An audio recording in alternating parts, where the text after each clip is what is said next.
పెన్షన్ల విషయంలో మొదటి నెలలోనే చంద్రబాబు ప్రభుత్వం మోసం చేసింది. కొన్ని కేటగిరీల లబ్ధిదారులకే పెన్షన్ డబ్బులు పంచారు.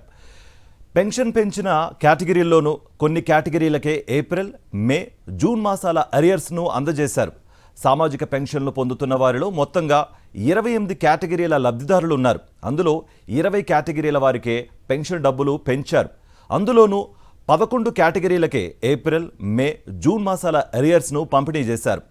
వికలాంగులకు, తీవ్ర వ్యాధులతో బాధపడుతున్న వారికి ప్రభుత్వం అరియర్స్ ఇవ్వలేదు. తీవ్ర వ్యాధిగ్రస్తుల్లో 5 కేటగిరీలకు గత ప్రభుత్వం ఇస్తున్న పెన్షన్నే అమలు చేస్తోంది. అమరావతి రాజధాని ప్రాంతంలో భూమి లేని కూలీలకు గత ప్రభుత్వం పెంచిన 5,000 రూపాయలనే పంపిణీ చేస్తోంది. ఇదేం అన్యాయం అంటూ చంద్రబాబు ప్రభుత్వంపై ఆగ్రహం వ్యక్తం చేస్తున్నారు పెన్షన్ లబ్ధిదారులు. ఏపీలో పెన్షన్ మోసానికి సంబంధించి మరింత సమాచారం మా ప్రతినిధి రవీందర్ అందిస్తారు. రవీందర్, ముఖ్యమంత్రిగా చంద్రబాబు నాయుడు వచ్చిన తర్వాత తొలిసారిగానే మోసానికి గురేసిన పరిస్థితి కనిపిస్తే రాష్ట్ర వ్యాప్తంగా ఉన్నటువంటి పెన్షన్దారులకు సంబంధించి ఖచ్చితంగా పెంచిన పెన్షన్ పంపిణీ చేస్తారంటూ చెప్పినటువంటి ముఖ్యమంత్రి చంద్రబాబు నాయుడు తొలిసారి మోసం చేసిన పరిస్థితి. మొత్తం రాష్ట్ర వ్యాప్తంగా మొత్తం 28 రకాల వ్యక్తులకు సంబంధించి పెన్షన్ పంపిణీ చేయాల్సి ఉంది. కానీ సంబంధించి పెన్షన్లు పంపిణీ చేయాల్సి ఉంది. కానీ కేవలం 20 మంది కేటగిరీలో కేవలం 20 మందికి మాత్రమే 20 రకాల కేటగిరీకి మాత్రమే పెన్షన్లు పంపిణీ చేస్తున్నారు తప్ప మిగతా 8 కేటగిరీలకు సంబంధించినటువంటి వారికి మాత్రం ఎలాంటి పెన్షన్ కూడా పెంచని పరిస్థితి కనిపిస్తుంది. ప్రధానంగా చూస్తే వృద్ధాప్య పెన్షన్ కానీ, లేదంటే వితంతు పెన్షన్, చేనేత కార్మికులు, ఒంటరి మహిళలు, ట్రాన్స్జెండర్లు ఇట్లా అనేక 20 రకాల పెన్షన్దారులకు మాత్రమే పెన్షన్లు పెంచారే తప్ప ఇంకా మిగతా 8 రకాల కేటగిరీలకు సంబంధించి అంటే కిడ్నీ రోగగ్రస్తులు కానీ, తలసేమి అంటే బ్లడ్ క్యాన్సర్ తో బాధపడుతున్నటువంటి వ్యక్తులు కానీ, సైనిక వెల్ఫేర్ పెన్షన్ కానీ, అభయహస్తం కింద ఇచ్చేటువంటి పెన్షన్ కానీ వీటిని కూడా పెంచలేదు. పెంచకుండానే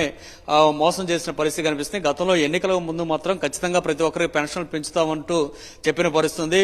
వృద్ధులకైతే ఏకంగా 3,000 నుంచి 4,000 పెంచుతా ఉన్నారు. వికలాంగులకైతే 6,000 రూపాయలు పెంచుతున్నామని ఇట్లా రకరకాలుగా చెప్పుకుంటూ వచ్చారు. కానీ తీరా ఈ రోజు పెన్షన్ పంపిణీ చేసే సమయానికి వచ్చేసరికి గత ప్రభుత్వం జగన్మోహన్ రెడ్డి ప్రభుత్వంలో ఏవైతే పెన్షన్లు పంపిణీ చేసి పెంచినటువంటి పెన్షన్లు ఉన్నాయో వాటినే కొనసాగిస్తూ ఉన్నారు. దాదాపు 8 కేటగిరీలకు సంబంధించినటువంటి పెన్షన్లలో ఎలాంటి మార్పు లేకపోవడంతో ఈ రోజు పెన్షన్ తీసుకుంటున్న వారంతా కూడా ఆందోళన చెందుతున్న పరిస్థితి కనిపిస్తుంది. ఎందుకు ఈ విధంగా మోసం చేశారంటూ వారు చెప్తున్నారు. ప్రధానంగా మనం ఉత్తరాంధ్రలో కనుక చూస్తే శ్రీకాకుళం జిల్లాలో ఉద్దానం ప్రాంతంలో పెద్ద ఎత్తున కిడ్నీ బాధిత వ్యాధిగ్రస్తులు ఉంటారు. వారందరూ కూడా గతంలో వైఎస్ జగన్ 10,000 రూపాయల చొప్పున పెన్షన్ పంపిణీ చేస్తున్నారు. వీటిని పెంచి ఇస్తాను అని చెప్పినటువంటి చంద్రబాబు నాయుడు ఎలాంటి పెంపుదల చేయలేదు. పైగా వారే కాదు, తలసేమి అంటే బ్లడ్ క్యాన్సర్ తో బాధపడుతున్నటువంటి రోగగ్రస్తులు కూడా రాష్ట్ర వ్యాప్తంగా వేలాది మంది ఉన్నారు. వారికి సంబంధించి కూడా ఎలాంటి పెన్షన్ పెంపు లేకపోవటం వీటన్నిటిని చూసిన తర్వాత ఒక్కొక్కటి వెలుగులోకి వస్తున్న పరిస్థితి కనిపిస్తుంది. మొత్తం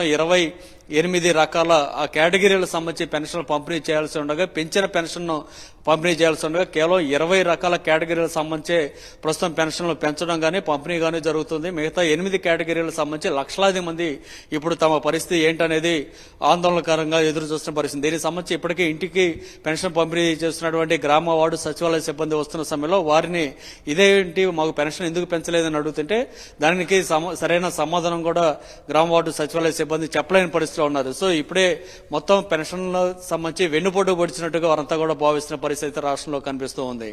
కార్తిక్. రైట్ రవీందర్.